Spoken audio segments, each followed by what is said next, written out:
everybody. Welcome to this month's installment of For the World, our sustainability series focused on everything motorsport and the environment. Today's topic is all about the 2026 regulations. What are they? How they relate to sustainability? What are the debates and controversies, of which there are many, of course, and what is still up in the air?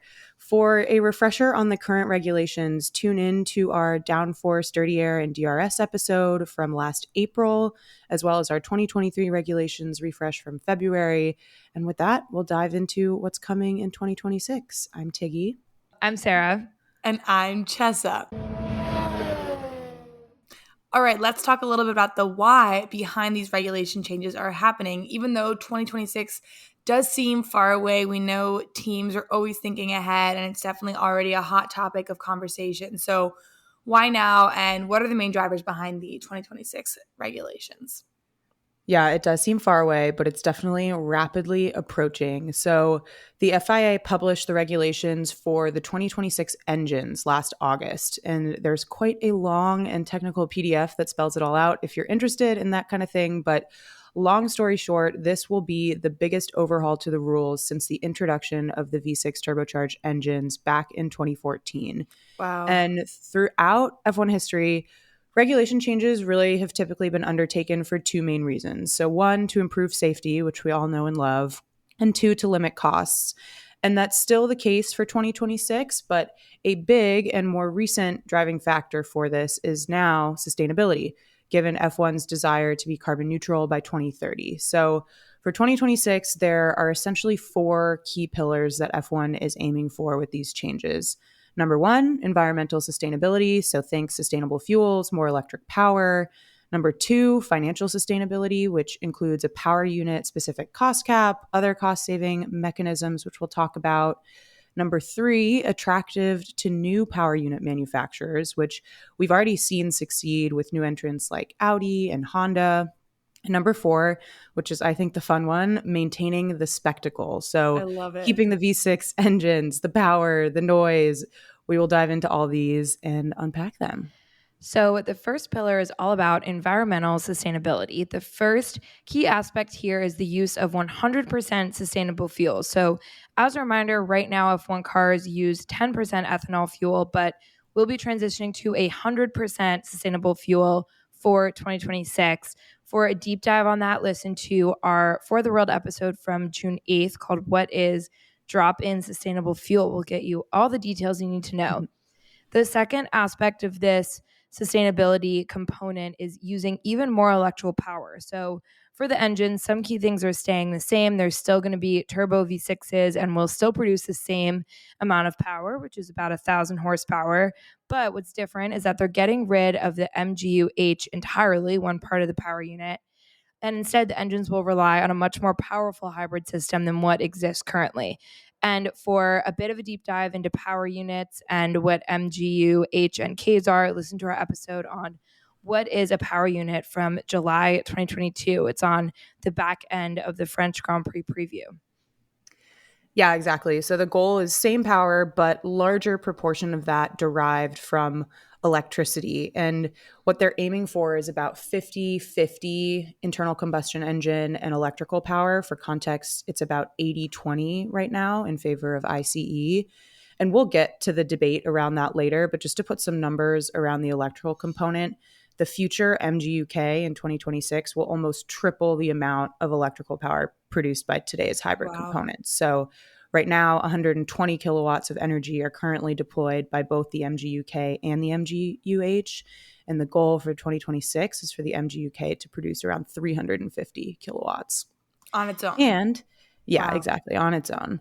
And what's cool is that with more electrical power comes less fuel usage. So it's all kind of one big cycle because more power is being generated from the electrical components rather than the ICE. So for some fuel number comparisons, in 2013, so 10 years ago, 160 kilograms of fuel was used during a race, 100 kilograms in 2020 with the introduction of more hybrid components.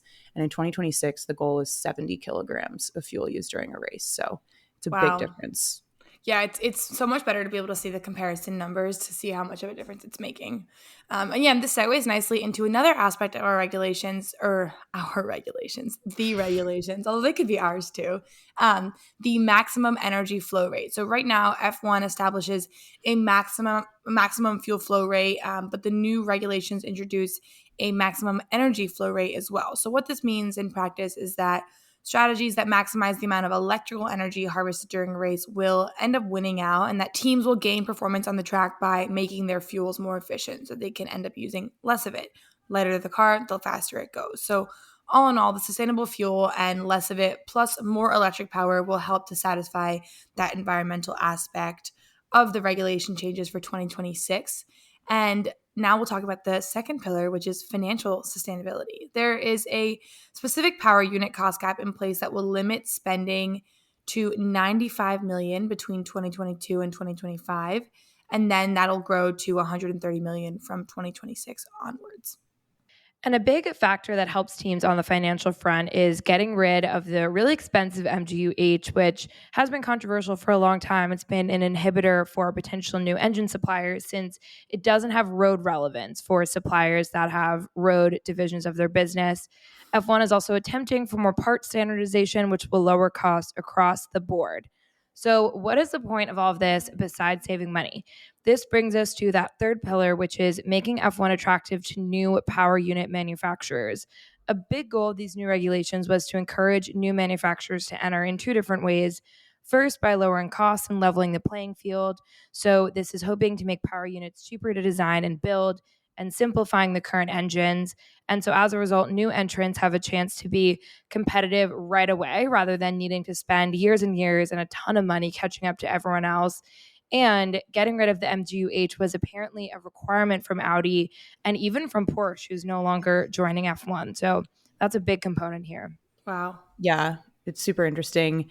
We'll talk a little bit about the debate of how much F1 should be catering to like the automotive industry as a whole, but I find it super fascinating. But the second part of this, the attractive to new power unit manufacturers, that I think is so thrilling and really has major potential to impact our world beyond F1, is the alignment and the synergy with manufacturers working towards their own sustainable and electrification technology. Like we said, it's kind of an interesting push and pull of F1 often spearheading innovation, but also needing to follow the wave of the automotive industry to a certain degree, much of which, as we know, is now pointing towards hybrid and electric. So think Honda, think Audi, even Alpine and their big electrification plans. We know that's true of a lot of the teams on the grid, Mercedes, et cetera. We've said it before, but basically F1 can be a big R&D lab for these companies. Honda was directly quoted saying their reason for coming back is essentially just that. So now there will be 6 engine manufacturers on the grid in 2026. So we have Alpine Renault, Audi Sauber, Ferrari, Honda, Mercedes, and Red Bull, who is partnering with Ford. So this is more than F1 has had since 2008, which is crazy. It feels like there's a lot of players in the mix, and I wonder if over time a few of them are going to end up winning out, and it's going to be like up and down in terms of the number of them. But cool to see so many trying for it right now. All right, let's finish up with the last pillar. This is the fun one, maintaining the spectacle, the circus, all the fun and glam that is F1. So essentially what we take maintaining the spectacle to mean is keeping the V6 engines, keeping that really high caliber performance, the speed and the sound, while at the same time not compromising on carbon footprint. So kind of like trying to balance all of these different things. There was already a controversy and complaints over the switch from V8 to V6 in terms of lower noise, but keeping the V6 engines should hopefully satisfy our F1 purists to some degree who need to feel it in their chests. I think like we've had this conversation with a lot of people. I had never went to a race with V8, but even V6 when the cars come by, it is like fully exhilarating, and I can't imagine my body could take a V8. So I'm happy with the V6. Yeah, and there is still some debate over the fact that more electrical power will mean quieter engines. That's a lot of things that you see in like Formula E. It's quite quiet, but only time will tell. And there's still a hope that F1 can have the best of both worlds. And of course, there are a lot of debates on the reality of that, but I think we're very optimistic. One thing that's super interesting is Stefano Domenicali in the past couple weeks has been making the rounds saying that he is positive that the new 2026 cars are actually going to be louder than the current generation, which is super interesting. He was basically saying it's a combo of the V6 and kind of the way the actual engine and cars are designed. They're really trying to keep the noise, again, just for kind of this fan experience. And he mentioned understanding that it's really, really important to the fans. So that's something they're keeping in mind here. It's so funny. I think all the sources are split on will it be quieter or will it be louder? And I think you have your pessimists saying quieter and your optimists saying louder, but I don't think we'll know until we hear the first sound coming out of the engine. I sure it'll just be the exact same and no one will tell. Yeah. Domenicali going in and trying to put amplifiers on the car. He's sliding that into the regulations written in. If your engine is quieter, it doesn't count.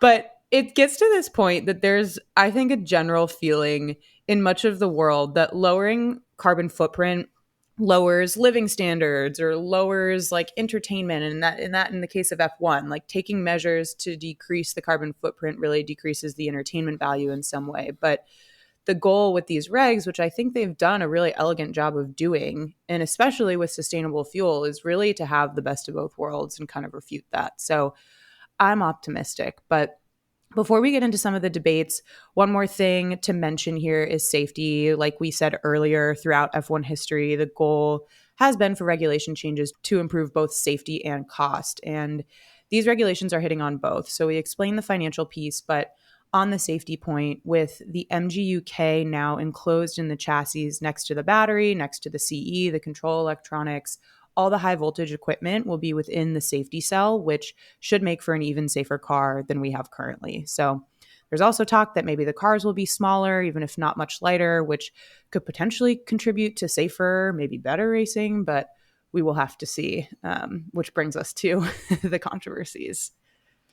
Yeah, so for the challenges and controversies, like we were saying, with more reliance on the hybrid system, there is concern among some fans that noise will be quieter. A lot of fans were really hoping that the use of sustainable fuel would mean a return back to a greater cylinder engine like a V8, V10, even a V12. But F1 really put a stake in the ground that no more fossil fuels will be burned in F1 because of the new regs, which we love to see. Another potential concern about the 2026 regs is racing related. Some people are concerned that the car won't be able to recharge the battery enough over the course of a lap to maintain consistent deployment, which potentially could affect wheel-to-wheel racing, have an impact on drag, and potentially more. Yeah, in the ever entertaining rivalry between Christian and Toto, which we are always here for, they have differing views on the 50-50 electric ICE split. So Christian wants less power generated from the electrical component, arguing for even a 5 to 10% reduction in favor of more ICE power. He thinks that will help racing and the quality of it. Meanwhile, Toto says there's, quote, zero chance that the regulations will change now that manufacturers have already signed up. Vasseur, a Ferrari, chimed in as well because we always need the trifecta. Said they need to figure out if the potential impact on speed and on racing warrants a small change in the 50-50 balance in favor of more ICE power. But as with anything, this is kind of what we were getting at before. There's debate over how much F1 really should or shouldn't be letting the broader automotive and road car industry inform their rules and regulations, which I find interesting given most F1 teams are owned by car companies. But the question really is, should the sport transition even more towards hybrid and electric just because that's the way the automotive industry is going? Or is its place truly just to be for the sake of entertainment and a good show? There's also disagreement over F1 stipulating an exact 50-50 power unit split versus giving manufacturers a bit more freedom within reason, things like that, which will hopefully be figured out. And we don't have all the answers for, but I think they're super interesting questions that people have differing views on. I think personally for me, it's cool to see F1 like quote unquote like cater a little bit to the general automotive industry, but I do think they can be their own sort of like vertical of the spectacle of the racing and still try to do their best without necessarily having to just completely cater to other people. But this is definitely the question of creating healthy competition and then the chance that one manufacturer will get the power unit right, and then we have another case of single team dominance on our hands. So it is going to be like a bit of a balance between everyone, and no one's going to be fully happy. But again, like right now we have the single team dominance of like Red Bull getting it right, and then obviously Mercedes had that and they were loving it. But this is the constant F1 age-old debate of, is this good for the sport? Should F1 keep this in mind and try to level the playing field when crafting new regulations? The thing that we haven't talked about yet when it comes to regulations is the chassis regulations. They are still currently outstanding. There hasn't been an announcement on that yet. We're not mechanical engineers, although I think sometimes we get really into the weeds and think we could be. But it does seem that seeing an F1 car and its performance is contingent around all these different things happening in concert. It will be really, really important to see what the chassis regulations end up being. And it's hard to get the full picture when we only have the engine regulations signed off on. But Toto, of course, has made his comments. He basically said that the chassis can make up for any potential fears of drivers having to downshift on the straights, not having good wheel-to-wheel racing, some of the concerns that other people were raising. And he called the current chassis heavy and, quote, big like an elephant. So hopefully we'll see what changes are in store there. And like Tiggy mentioned, they might even be smaller this time around. And it's funny, on the flip side, Christian made a comment about how he's worried the chassis will end up in a Frankenstein situation where given potential performance compromises from the power unit, it's going to place way more stress on the chassis to overcompensate for that. So it's kind of interesting that the engine regs have been announced and the chassis regs haven't, because obviously they work in tandem. So very curious about that. Yeah, would you rather have Frankenstein or an elephant? I don't know. Take your pick. One last note before we hit a couple of sustainability headlines and sign off is the question of how effective these regulations are in terms of improving F1's sustainability impact and getting towards carbon net zero. So, as we've talked about before, the bulk of F1's carbon footprint comes from logistics and travel, and really less than 1% is coming from the actual cars. There are only 20 of them after all. But what we think is really the bigger, more important point is the ripple effects more broadly. You have these big manufacturers and automotive companies developing electrification technology. You have oil companies developing sustainable fuel, and really all as a direct result of these 2026 regulations. So, in my opinion, even though people throw around the 1% number a lot, it has the potential to be hugely impactful on the automotive industry as a whole. So, I think that's a point in favor of F1 following the automotive industry to a certain degree. If we want sports to actually improve our planet and our world, they do have to keep these things in mind, not compromising on entertainment too much or you won't get an audience, but I do think they're towing the line well. So. And now for some headlines. First up is race calendar regionalization. We've talked about this a bit when the 2024 calendar announcement came out, but really the driving factor behind the changes towards further regionalization was to help reduce emissions and the complications that come from moving equipment and people all over the world, because it's both extremely taxing on the teams and not environmentally friendly to be, for example, flying from Baku to North America, back across the world, back again. So for next season, they've at least attempted to take a stab at this. Some key highlights: Australia, Japan, and China are now grouped together, and Qatar and Abu Dhabi are paired together. There's still a long ways to go. For example, there's a huge trip from Vegas back to the Middle East, which is basically covering half the world, but definitely some good forward progress here. Yeah, I was listening to the most recent Formula Y episode with Ellen Jones, who's F1's head of ESG, and she was talking about regionalization and how annually F1 creates a sustainability plan with all race promoters across 6 areas. So plastic and waste, fan travel, energy at site, community, carbon. So definitely a lot about regionalization, but also what are these races doing on the ground. So more to listen to there if you're interested, but super cool. That's super cool too, because we talked about this after Austria about kind of like the standard. Does F1 go to each of the different like race promoters and create standardization of the fan experience? So it's cool that they're thinking about that from a sustainability aspect as well. In other sustainability news, Lewis Hamilton, he has an Extreme E team, Team X44. They put out a 6-part video series on climate around the world. You can find it on Lewis's YouTube channel. It's really amazing. It tracks people across 6 regions to highlight the impacts of climate change on them and their communities. And this is kind of like a big driving factor behind Extreme E, because Extreme E, they go to extreme places all over the world and try to kind of like integrate and learn about the different communities as well. So that's really awesome that he's put that out. And finally, sort of like Christmas coming early for me, because I love Mercedes and I love sustainability, is that the annual Mercedes Sustainability Report was released last week. We're going to dive into this in more detail next month, perhaps even with a special guest. But some quick highlights to note: the biofuel trucks used for the last 3 summer European races in 2022 reduced freight travel emissions for those races by 88%. And they've continued that this season for the European swing as well, but really, really great. That's and great. Hopefully seeing similar numbers this summer. They also saw a 21% reduction in overall air travel emissions, a 46% reduction in race team travel emissions, mostly through their investments in sustainable aviation fuel. They diverted 98% of waste from landfill to energy recovering and recycling, which is huge. They saw a 34% reduction in water consumption and a 10% reduction in energy per team member since 2018. And since social is also a big part of sustainability, one highlight worth noting there: in the first half of 2023, 37% of new team members who joined came from underrepresented groups. So Wow. love to see that. And with that, hope you are enjoying the summer break, and we'll chat to you soon.